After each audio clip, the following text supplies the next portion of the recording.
Orang yang FFP dia appreciate benda ni. Ya.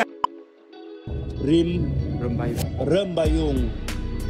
Pokok tak nampak ratang sangat besar. Itu pun pasang hari ni. Itu masa ini.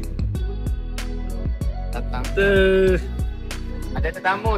Assalamualaikum. Tapi sedih lah. Datang. Dekat berdua. Sekejap. Sebelah kayak.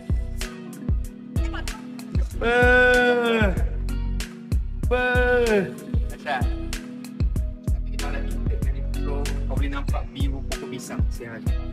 Yang best, lepas tu macam kau rasa angin datang. 1, 2, 3, 4, 5, 6. Masak sambal, masak lemak, masak apa semua. Kuah kan semua sini kan? Dalam Ini kan tempat nak plating sebelum makanan luar. okey, makanan sini. So plating ni pun ada peti sejuk dia untuk letak garnish semua.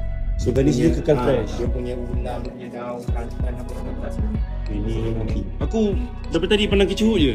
Yes. Orang yang FFP dia appreciate benda ni. Ya, sebab aku dah buat. Cuma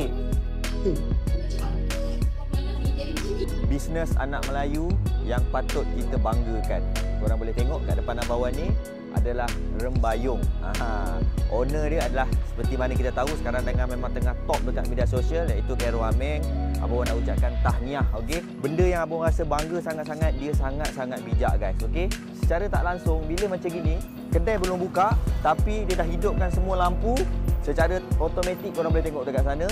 Orang pun dah ambil gambar dan orang pun dah post-post dekat media sosial. Secara tak langsung, dia dapat marketing free sahaja daripada netizen-netizen Malaysia. Dia memang hebat dan dia adalah idola bawan.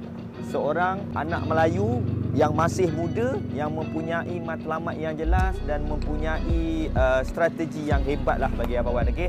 Tahniah kepada KA semua. Dan yang paling best adalah dia memilih untuk berniaga makanan-makanan tradisional. Seperti mana yang abang tengok dekat media sosial dia. Dia boleh je memilih untuk nak buat chicken chop ke, nak buat ayam gepuk ke kan. Dia boleh je nak buat. Tapi dia memilih untuk makanan-makanan tradisional. Dia nak angkat makanan-makanan tradisional. Sekarang ni dia buka dekat tengah bandar KL. Secara tak langsung, pelancong-pelancong yang datang daripada Indonesia, datang daripada Thailand, datang daripada Singapura, mungkin akan datang berombong-rombongan bas ke sini. Confirm. Dekat situ dia dapat mempromosikan makanan-makanan tradisional. Betul tak?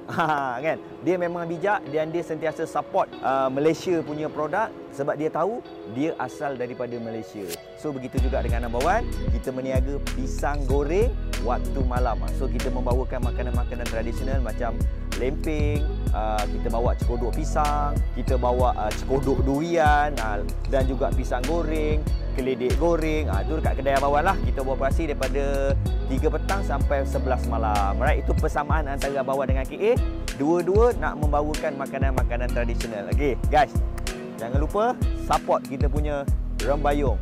Jati anak Malaysia, jati anak Melayu. Kalau bukan Melayu support Melayu, siapa lagi? Betul tak?